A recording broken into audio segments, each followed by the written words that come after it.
Hello there, a very good evening and welcome to another edition of Primetime News on TV1. I'm Charlotte Benedict for the Newsfirst team. And I'm Naveksha Gunasekara. Here are your headlines for tonight.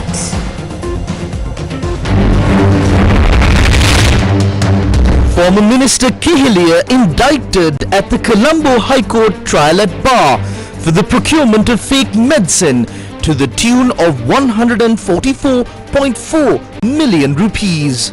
17 kilos of ice manufactured at a house in Mayurapura. Details on distribution ring also revealed.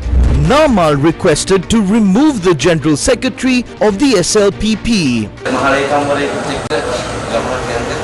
Do not allow propagation of false allegations to destabilize the government. Complaint filed at the Bribery Commission seeking an investigation into recently published asset declarations of MPs and ministers.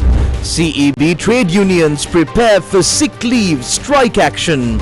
UN Commission of Inquiry says Israel has committed genocide in Gaza.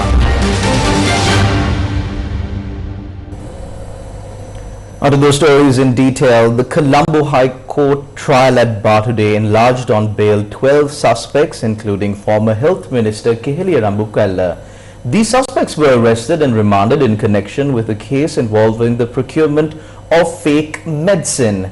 After extensive deliberations, the Colombo High Court trial at bar granted bail to the 12 accused. Each of them were ordered to pay a cash bail of 500,000 rupees and provide two sureties worth 5 million rupees each. The accused are facing 13 indictments. They are accused of conspiring to embezzle 144.4 million rupees by supplying 6,194 vials of non-medicinal substances falsely labeled as human immunoglobulin and rituximab to the Medical Supplies Division of the Ministry of Health. The case is being heard before the Colombo High Court trial at bar, comprising of Justices Mahen Veeraman, Amali Ranavira and Pradeep Aberatna. The accused in this case include Sudat Janaka Fernando, the owner of the pharmaceutical company, Dr. Kapila Vikramanayaka, former Director of the Medical Supplies Division, Shantini Solomon, Assistant Director of the Medical Supplies Division, Niran Dhananjaya, Accountant of the Medical Supplies Division, Sujit Kumara, Stock Controller of the Medical Supplies Division, Janaka Shri Chandragupta, former Secretary to the Ministry of Health, Dr. Herat Mudianse Lage, Dharmasiri Ratnakumara Herat, Deputy Director of the Medical Supplies Unit, Kehelia Rambukwella, former Minister of Health, Dr. Jayanath Bhutpitia, Member of the Emergency Procurement Committee, Dr. Saman Ratnayaka, Additional Secretary to the Ministry of Health, Dr. Arambegedara Tusit Sudarshana, a Director of the Medical Supplies Division, and Vijit Gunasekara, former Chairman of the National Medicines Regulatory Authority. Officers from the Criminal Investigation Department transported the documents related to the case in a small lorry. The first accused, Sudat Janaka Fernando, who is currently in remand custody, was brought to court by prison officers. The ninth accused, Dr. Jayanath Bhutpitia, who worked at the Medical Supplies Division, did not appear in court today. His attorney informed court that he is currently overseas.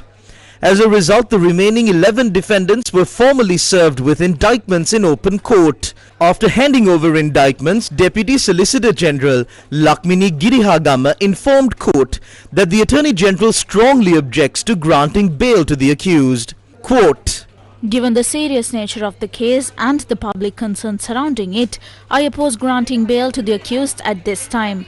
Although the Magistrates Court previously granted bail, it is necessary to reassess if there are any special conditions under the Bail Act to justify such bail now." End quote. Attorneys for the accused, including President's Counsel Anuja Premaratna, Nalin Ladua Hetty, Priyanta Navana and Sarat Jayamana, submitted separate bail applications on behalf of the accused. The defense argued that since the Magistrates Court had already granted bail after evaluating specific factors, there is no need to remand the defendants again at this stage. Deputy Solicitor General Lakmini Girihagama countered this, saying the Attorney General represents both the public and the victims and a fair trial is crucial. She further noted that the reasons presented earlier to obtain bail are no longer applicable. After a brief adjournment of 10 minutes, the bench delivered their decision. The court ordered for all 12 defendants to be enlarged on bail. Sudat Janaka Fernando, the first accused and owner of the pharmaceutical company, was granted bail today after spending 1 year, 8 months and 10 days in remand custody. The court allowed his release upon fulfilling the required bail conditions. The case will be taken up again on the 31st of October. It has now been revealed that the drugs ice allegedly produced at the Hambantota meth lab was sold to organized crime figures known as Kehelbaddara Padme and Mata Kulia Chatu. According to police reports, approximately 17 kilograms of ice were manufactured in Mayurapura, Hambantota. Investigations have revealed that approximately 10 kilograms of ice produced at a facility in Mayurapura, Hambantota was supplied to an organized crime figure known as Kehelbaddara Padme, according to suspects currently in custody under the Kalutara Crimes Division. Additionally, around 4 kilograms were reportedly sold to another organized criminal known as Mata Kulia Chatu. The methamphetamine was manufactured in a laboratory set up inside a room of a house located in Mayurapura, Hambantota. Police further disclosed that 3 Iranian nationals had been brought into the country and employed at the facility. These individuals had stayed at a hotel on Levaya Road, Hambantota from March 20th to the 10th of April. One of them is said to have returned and stayed in Hambantota again from the 20th of August to the 3rd of September. The operation of the drug manufacturing facility was allegedly overseen by a suspect named Panadura Nilanga. Kehelbaddara Padme had previously revealed details about another meth lab he operated in Nuwara, where approximately 15 kilograms of ice were produced. Police stated that 2 foreign nationals had also been employed at the facility. A photograph showing the meth production process inside the Nuwara residence has reportedly been submitted to the Criminal Investigation Department. Kehelbaddara Padme, Panadura Nilanga, Bako Saman, Tamili Lahiru and Commando Salenta, who were arrested in Indonesia and brought back to Sri Lanka, have claimed that although they were involved in meth production within the country, they eventually abandoned the operation. They cited the high cost of manufacturing meth locally compared to importing it from abroad as the primary reason for discontinuing the production. Acting appointments have been made as top officials departed to China to attend a high-level summit. Deputy Minister Sunil Watagala has been appointed to oversee duties related to the Ministry of Public Security and Parliamentary Affairs following the departure of Minister Anand Vijaypala and Inspector General of Police Priyantha Veerasurya on an official visit to China. In the interim, Senior Deputy Inspector General of Police Lalit Patinayaka has been appointed to carry out the responsibilities of the IGP. The officials have left the country to participate in the 2025 conference of the Global Public Security Cooperation Forum being held in China. Meanwhile, Secretary of Defense retired Air Vice Marshal Sampath Toyakontha has also departed for China to attend the 12th Beijing Xianshan Forum, a major international event focused on global security cooperation. Following the enactment of the law revoking privileges of former President Mahinda Rajapaksa, who relocated from his official residence in Colombo to his private residence in Carlton, Tengol, continued to receive visits from various groups today. Among those who visited was a Venerable Thera, who reportedly requested national organizer Namal of the SLPP, Namal Rajapaksa, to remove the General Secretary of the Sri Lanka Podujana Peramuna from his position.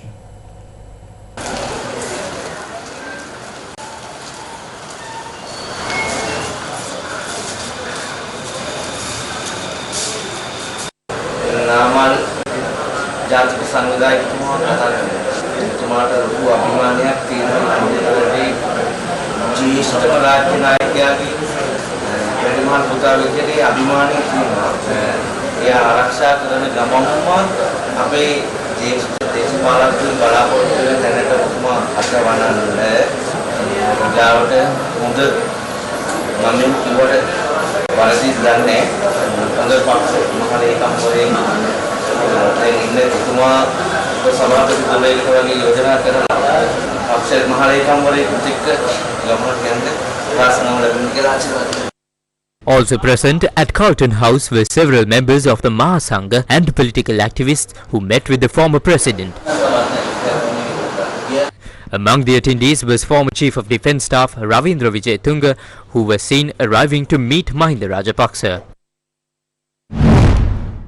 හිටපු ජනාධිපතිවරුන්ගේ හිමිකම් සීමා කිරීම පිළිබඳව අද cabinet තීරණ දැනුම් දීමේ මාධ්‍ය හමුවේ ඇති වූ සංවාදය මේ හිටපු ජනාධිපතිවරුන්ගේ හිමිකම් අවශ්‍ය කිරීමේ පනතට පස්සේ දැන් සමහර ජනාධිපතිවරු නිවාස වලින් ඉවත් වෙලා තියෙනවා. ඔබතුමාලා මේ නිවාස වලට මොකද්ද කරන්න හදන්නේ? පහුගිය පෙබරවාරි මාසයේ ඉඳලා ජනාධිපති හිමිකම් පනත සංශෝධනය The Act to repeal the President's Entitlements Act was passed in Parliament.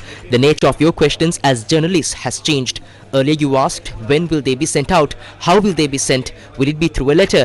Now, the law has been passed and actions are being taken accordingly. A former president who held office for 10 years continued to reside in a government residence even after retirement. During that time, he also served as Prime Minister and remained in another government residence. So for 31 years, he has lived in a state housing. Another individual from 1994 to 2015 served as a minister and lived in a government residence. Then, for 5 years, he lived in a government residence as president, and now again another 5 years as former president. Another person lived in a government residence from 1995 to 2005 as president and has continued to do so as a former president. Yet, these individuals claim they cannot leave. They make various excuses and statements. Think about it. Based on how long they have been here, I believe that all of them have houses in Colombo. If they claim that they have everything else in Colombo but a house, that cannot be true. Some of their children were born, went to school, got married and even had children, all while living in these government residences. This has become an addiction. We have been given a public mandate to change this political culture, so we acted accordingly and passed a common law. Under this law, even the current president will lose these privileges once his term ends. These people who are going to meet him in Tangol should have come and met him in Colombo as well. තංගල ගිහලා බලන කට්ටිය කොළඹ ඉන්නකොට බලන්නව නම් හරි. සලස්මක් තියනවාද මේ රජයේ නිල නිවාස මේ කෝටි ප්‍රකෝටි ගාණක් වියදම් කළ හදපු නිල නිවාස වලින් යම්කිසි ආදායමක් උපයා ගන්න මේගොල්ලෝ මේවා අතහැරලා ගියන් පස්සේ තියෙනවා. ඉස්සෙල්ලාම අතහැරලා යන්න එපා. Yes, there is, but first they need to vacate. Some haven't even properly left yet. Former President Chandrika Kumaratunga has sent a letter through a legal firm requesting an additional 2 months. Others who claim to have left haven't officially handed over the property. Once everything is properly handed over, the government will assess the financial and market value of these properties and decide how best to utilize them for economically productive purposes. ඊළඟට මේවා කොහොමද ආර්ථික වශයෙන් ඵලදායක කටයුතුට යොදවන්නේ කියලා. විදේශීය රාජ්‍ය නායකයෙක් දැන් ලංකාවට ආවොත් එහෙම හිටපු ජනාධිපතිතුමෙක් හම්බෙන්න නම් හම්බෙන්නේ කොහෙද? විදේශීය රාජ්‍ය නායකයෙක් I believe they can still meet at a private residence. For example, if someone wants to meet former President Gotabaya Rajapaksa or Ranil Wickremesinghe, it's not a problem. They can meet anywhere. There's no issue with that. They can meet them where they are living right now. හම්බෙන්න පුළුවන්. Under the country's current anti-corruption laws, a large number of ministers from both the ruling and opposition parties, including the president, have declared their assets. Publication of these reports by the Commission to investigate allegations of bribery or corruption has sparked widespread discussion across the political landscape. Activists of the opposition political parties are now targeting Minister Vasantha Samarasinghe and Acting Minister Sunil Vatagala, levelling various criticisms in connection with this matter. Under the Anti-Corruption Act number 9 of 2023, officials in various positions are required to declare their assets and liabilities on an annual basis. The deadline for submissions was the 30th of June. The asset and liability declarations made so far have now been published, with several of them sparking public discussion. This was highlighted by the Samagi Jana Balawegya during a media briefing held today.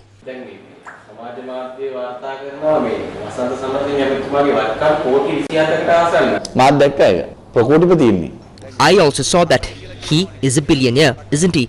It is said that there are only 7 wonders in the world. It could even become 8 or 9 because some people are saying Sigiri should be included as well. Beyond that, this becomes the biggest wonder of the world. There is no bigger wonder, is there? Social media reports are claiming that Minister Vasantha is the only person in Sri Lanka who has become a billionaire so quickly by saving every cent. In response to these allegations, Minister Vasantha Samarasinghe has stated on social media that he has not taken a single cent belonging to the public. He further stated that he is the second most targeted individual in the current government and that his assets are the result of 28 years of hard work. Acting Minister of Public Security Sunil Vatagala lodged a complaint with the Criminal Investigation Department last morning, stating that false allegations have been spread against him on social media, alleging that he owns an apartment in a luxury Colombo apartment complex. In relation to this, he posted the following on social media, quote, "There is no truth to these campaigns and I have not engaged in any action that would harm the trust placed in me by my party or the public," unquote. NPP MP Chandana Suryarachi points out that baseless allegations are being directed at the ruling party as crime and those involved in it are being exposed in the country. The collapsed opposition, when it has nothing to attack, creates small news stories every week, whether it's about Vatagala or Vasantha Samarasinghe. The country now has laws. If someone has earned income through a crime, the law allows action to be taken. There is no need to spread gossip or post from fake accounts on Facebook when legal avenues exist. We have passed a law in Parliament. If someone has earned assets that cannot be verified, for example, the son of Kehelia Rambukwella reportedly earning a large sum in a few months, it cannot be confirmed. Earning property or assets is not a crime. What matters is that the way such assets were earned must be verifiable by the person who earned them. If it can be verified, there is no wrongdoing. That is why it is clear. Today, when the collapsed opposition has nothing left, when caches of ice are uncovered, crimes are exposed and the criminals behind them revealed to society, the opposition focuses on attacking the leaders of the National People's Power, spreading gossip through fake accounts. This is what the opposition is doing. The Citizens Force Against Bribery, Fraud and Waste lodged a complaint with the Bribery Commission requesting for an investigation into the matter, emphasizing that asset and liability declaration should not be used for political agendas. Just like filing indictments against Kehelia Rambukwella's family, if these ministers cannot stand this, we urge the Bribery Commission to fulfill that for the people. We are saying that those spreading rumors on social media and YouTube, gossiping and stirring trouble should also come forward and lodge complaints. We are telling the Bribery Commission to urgently investigate this and show the public what is true and what is false. Namal Rajapaksa is now trying to show that if others have hundreds of millions, so can they. He's trying to argue that if they claimed to have earned 270 million, then he also accumulated his wealth in the same way. That is why, as an independent organization, we are bringing this forward. Those who criticize the government, challenge the government politically and make the political authorities accountable will make this a chance to those. What is the government's stance on this? The cabinet spokesperson made the following remarks. වසන්ත සමරසිංහ ඇමතුමාගේ සහ සුනිල් වටගල ඇමතුමාගේ මේ වත්කම් පිළිබඳව සමාජ මාධ්‍ය තුල මේ දවස්වල ලොකු වාර්තාවක් පළ වෙනවා. මේවා ඇත්තක් තියෙනවද ඔබතුමා දැක්කද ඒවා? සුනිල් වටගල නියෝජ්‍යමතුමා ඒ සම්බන්ධයෙන් ප්‍රකාශයක් කරලා තිබුණා. මම හිතනවා Acting Minister Sunil Vatagala made a statement, and I believe it was not about his personal assets but rather regarding certain social media campaigns circulating about properties linked to him. He has filed a complaint with the Criminal Investigation Department and action is being taken on that matter. Minister Vasantha Samarasinghe has also made a statement regarding this. As for us, we submitted our asset and liability declarations along with those of our close associates on the 30th March before the 30th June, well ahead of the deadline. If necessary, anyone can revive them. I think this sets a good example before entering politics, or as one progresses in political life. We have been transparent, following proper professional channels. Owning property is not a barrier to enter politics. The issue arises only if someone has acquired property or assets unlawfully. As a party, we have never acted against anyone simply for owning property, nor have we raised baseless accusations. The problem occurs when someone acquires assets in a way that cannot be justified or proven. Through proper asset declarations, we have presented relevant information in such cases. This is a healthy practice. If there is evidence that someone has unlawfully acquired assets, there is a proper way to challenge it. The Vice President for South Asia at the World Bank Group, Johannes Zut, has expressed his appreciation for Sri Lanka's current economic strategy. This endorsement came during a meeting held yesterday in Colombo with President Andra Kumara Dissanayake. A delegation led by Johannes Zut, Vice President for South Asia at the World Bank Group, met with President Anurukumara Dissanayake at the Presidential Secretariat in Colombo. During the meeting, the President emphasized that Sri Lanka is implementing a corruption-free economic strategy. He also urged the World Bank to help raise global awareness about Sri Lanka's commitment to clean and accountable economic practices. According to the President's media division, the discussion included a comprehensive review of how the World Bank could support Sri Lanka's development goals, particularly in areas such as economic growth, job creation, digital transformation, tourism, agriculture and infrastructure. It was also revealed that the World Bank has approved assistance for the plans submitted by Sri Lanka. The delegation took note of the legal frameworks being developed to attract new investments as well as the policy-driven approach adopted by the government to ensure long-term stability. President Dissanayake reiterated that the government is working to maintain economic stability while driving growth and emphasized that Sri Lanka, once labelled internationally as a corrupt nation, is now steadily stabilizing economically, politically and socially due to the transparent policies being implemented by the current administration. News First with the people.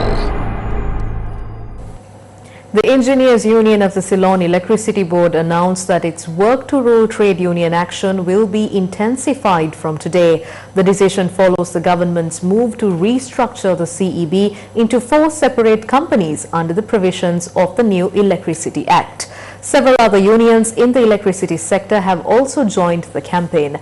Union representatives stated that the initial phase of the work to rule action concluded yesterday and the second phase will commence today.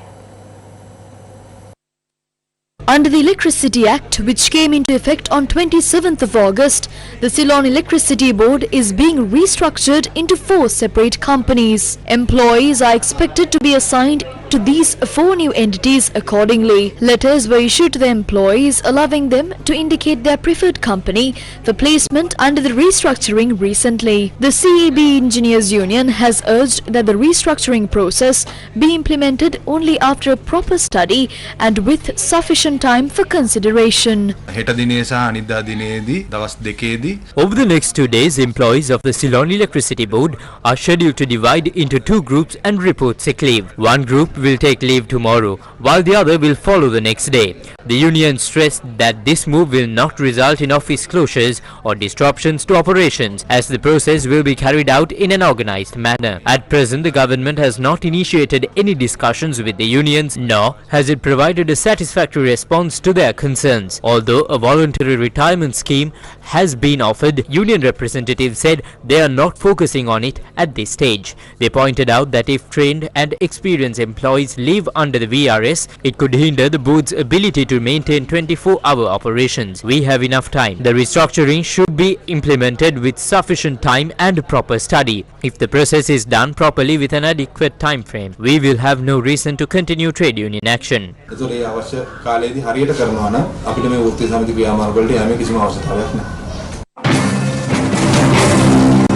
Deputy Minister of Labour Mahinda Jayasinghe says that these entities will not be privatised in any manner. Last August, Minister Kanchana Wijesekara presented a bill to Parliament that proposed breaking up the Ceylon Electricity Board into 12 parts with plans to sell them to a private sector and lay off around 11,000 CEB at the time. Us being members of this government, we will not let that happen. That is the truth. Engage in constructive discussions to resolve the existing issues and let us solve these issues. We must urge that solutions should not be dictated by the opposition or defeated political parties.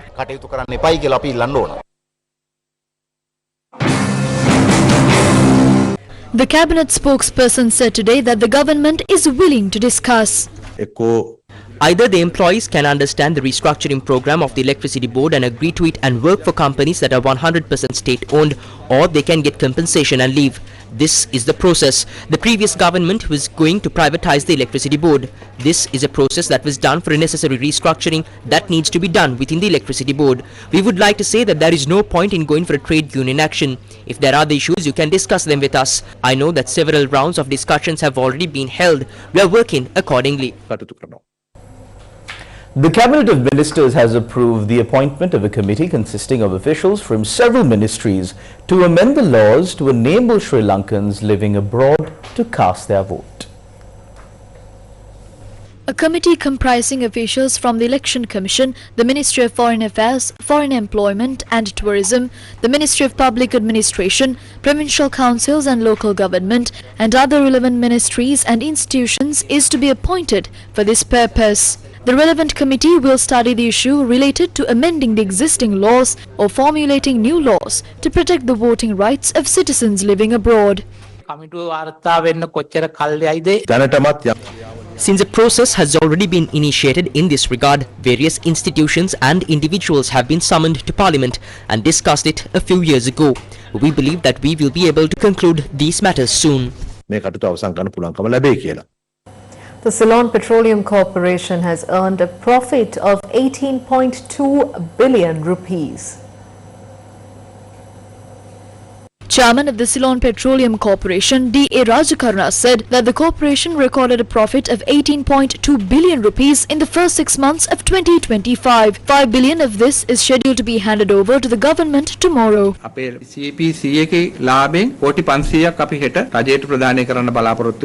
We expect to transfer 5 billion rupees from the profit of our CPC to the government tomorrow. In addition, we are keeping that profit and we expect to invest in the pipeline being built from Kulannava to the harbour. The Petroleum Corporation will give a loan to CPSTL Steel and we will have to do it with that profit. By now, our Jet A1 pipeline has started working. The tourism industry in Sri Lanka is increasing.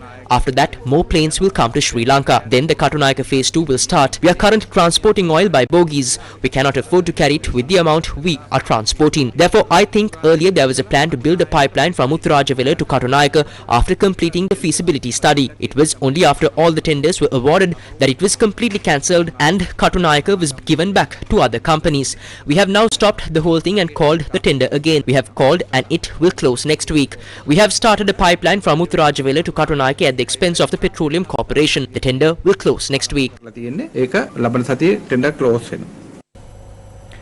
National Water Supply and Drainage Board has issued a notice announcing a scheduled water supply interruption affecting Colombo and surrounding areas on Thursday, the 18th of September. The interruption into the water supply will take place on 18th of September from 10 am to 7 pm, impacting a wide range of areas including Colombo 1 to Colombo 15, Battaramulla, Palavatta, Hokandara, Koswatta, Thalawathugoda, Kotte, Rajagiriya, Mirihana, Madivela, Nugegoda, Navala, Kolonava, IDH, Kotikavatta, Angoda, Vallampitiya, Urugodawatta, Maharagama, Boralaskamo, Dehivala, Ratmalana and Moratuwa. Residents are requested to prepare water reserves in advance to meet essential needs during the interruption period. Newsfirst, main sponsor. A trusted place for your fixed deposits. Valuable FD 10.25% for 15 months, 11% for 24 months. Valuable FD, the symbol of stability. Sri Lanka's economy showed signs of continued recovery in August 2025, with both the manufacturing and service sectors recording expansions according to the latest Purchasing Managers Index released by the Central Bank of Sri Lanka. The PMI for manufacturing stood at 55.2, indicating growth in the sector, although at a slower pace compared to July. All sub-indices remained above the neutral threshold, with notable contributions from the food and beverage manufacturing sector. Key indicators such as new orders and production showed positive movement, while employment and stock of purchases also remained in expansion territory. However, suppliers' delivery time lengthened further, with delays in international shipping reported. Expectations from manufacturing activities over the next 3 months remain optimistic, driven by anticipated seasonal demand toward the year-end. Meanwhile, the PMI for services reached 68.9, reflecting a strong expansion in business activity. Growth was supported by robust performance in wholesale and retail trade, personal services and accommodation, and food services, boosted by high tourist arrivals. The official media briefing for the 37th Country Roads Concert for Children was held in Colombo today. Sri Lanka and South Asia's longest-running charity concert for children, Country Roads, returns in 2025 for its 37th anniversary show. The concert will be hosted on the 19th October 2025 from 6:30 p.m. onwards. This year too, we will be having some new faces. They get a chance to present themselves on a platform to take them to greater heights. So we have two who will be coming in this time to perform at Country Roads. Also, there would be a wide repertoire of music because we get a very mixed audience at Country Roads. So we have country music starting from the 50s, 60s, 70s, 80s, 90s, the 2000s, even the latest country music will be out there. So you have this mixed audience that can enjoy the evening. They can enjoy this evening. Headliners for this year's concert are fan favorites, the Mavericks from Germany, who will once again bring their signature flair and over-the-top antics to the show. The legendary Cosmic Rays and Faisal Samath and the country revival band with Tilan Vijay Singha represent local talent alongside popular guitar player Alan Outscoon. TV1 and Legends 966 are the official media sponsors for the event.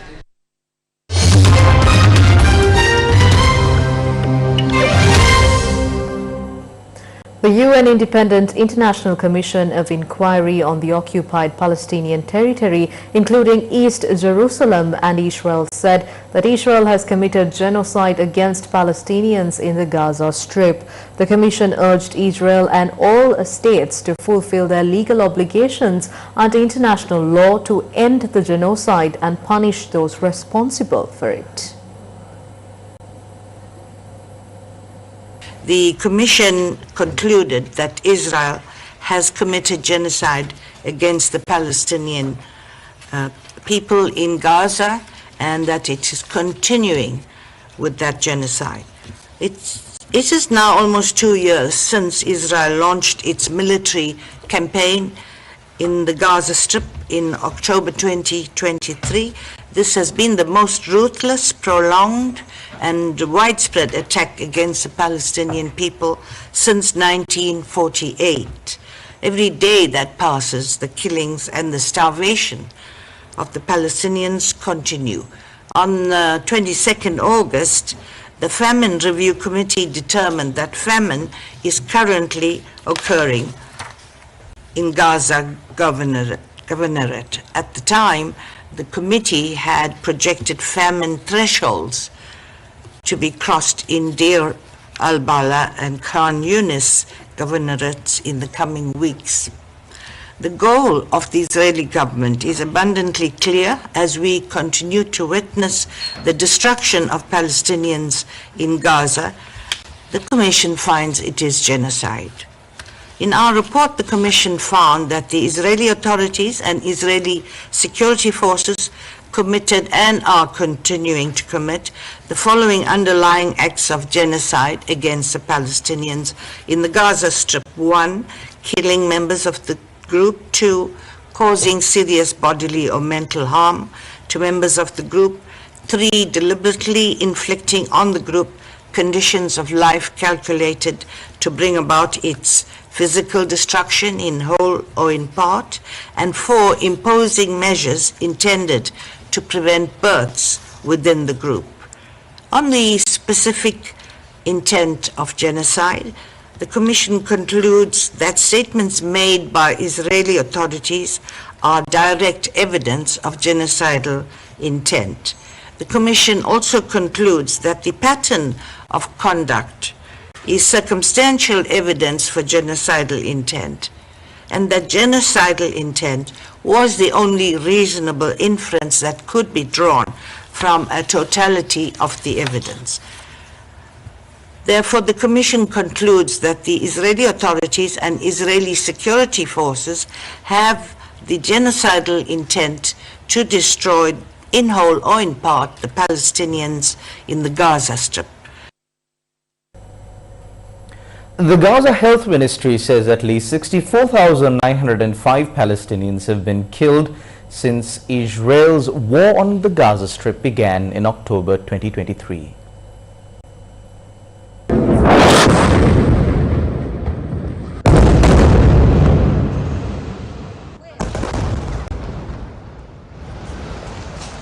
Israel has heavily bombed Gaza City overnight with unconfirmed reports from the US news site Axios and the Jerusalem Post that the military has now launched its ground offensive to occupy the entire city. Israeli strikes are reported in central Gaza in the direction in which thousands of people are fleeing. Palestinian officials say there are rising numbers of deaths and injuries. The intensification came ahead of a long-threatened full-scale ground invasion of the city, which is home to hundreds of thousands of people. It came hours after Secretary of State Marco Rubio assured Israeli Prime Minister Benjamin Netanyahu of unwavering support during a trip to Jerusalem on Monday. Early this morning, Israel's Defense Minister Israel Katz wrote on X, quote-unquote, Gaza is burning, and threatened that Israel, quote-unquote, will not relent and will not go back until the completion of the mission. The Israeli political commentator says Israel's bombing of Gaza has been so intense that the bombs can be heard in central parts of his country.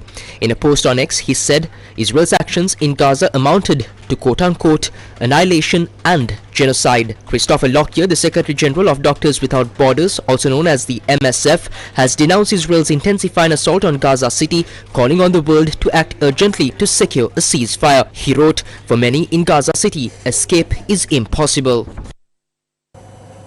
Donald Trump said that the United States had carried out a strike on a second Venezuelan boat and killed 3 alleged terrorists.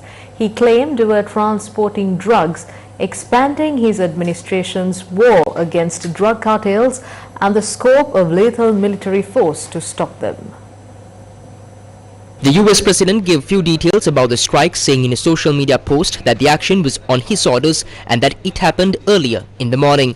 The post was accompanied by a video clip showing the boat, which appeared to be stationary, erupting into a fireball. Trump's announcement of the strike appeared to be worded in a way to suggest there was a valid legal basis for the strike, an issue that became a source of heavy criticism in Washington after the operation against the first alleged Venezuelan drug boat early this month, which killed 11 people. According to people familiar with the matter, the administration briefed Congress last week that the first strike was legal under the president's Article 2 powers because it involved a boat connected to the trendy Aragua gang, which Trump designated a foreign terrorist organization. The administration has provided little evidence that the first boat was carrying illegal drugs beyond asserting they had tracked the drugs being located onto the boat in order to be distributed in the United States, even if the boat at one point was said to have turned around. The latest strike comes as the US continues a massive build-up of forces around Venezuela. Over the weekend, 5 F-35 fighter jets arrived in Puerto Rico to join about half a dozen US Navy destroyers already moved to US territory recently, and support assets the administration said had been deployed to disrupt the flow of illegal drugs. The US naval forces in the region are comprised of Iwo Jima Amphibious Ready Group, including the USS San Antonio, USS Iwo Jima, USS Fort Lauderdale carrying 4,500 sailors, and the 22nd Marine Expeditionary Unit with 2,200 Marines. Fresh off her captivating run on The Voice Sri Lanka Season 3, Lisara Fernando is ready to take center stage with her very first original song. Lisara, who stole hearts with her distinct and powerful vocal style, has just dropped her debut track, Hina Hungak. You can now catch this song on M Entertainment's YouTube channel. I am here today with someone who's going to make a big first step into the music industry of Sri Lanka. Lisara Fernando! We meet again. How are you feeling about your music debut? Feeling so good. As you said, it's my first debut single. I did it with M Entertainments and I'm so honored to get the opportunity to work with them. If you want to do a collaboration with a Sri Lankan a Sri Lankan artist, who would that be? I think I would love to do a song with Umari Aki. Bamak Vatinava, Kasmak Vaninava, Sitam Mavinava, Mavinava, Pim Hangu Matvi Kalinava, Nindak Bindinava, Ginnak Devinava, Devinava, Hadarura Rura Asha, Nesima Langvila, Pim Espana, Hina Hongak Daka.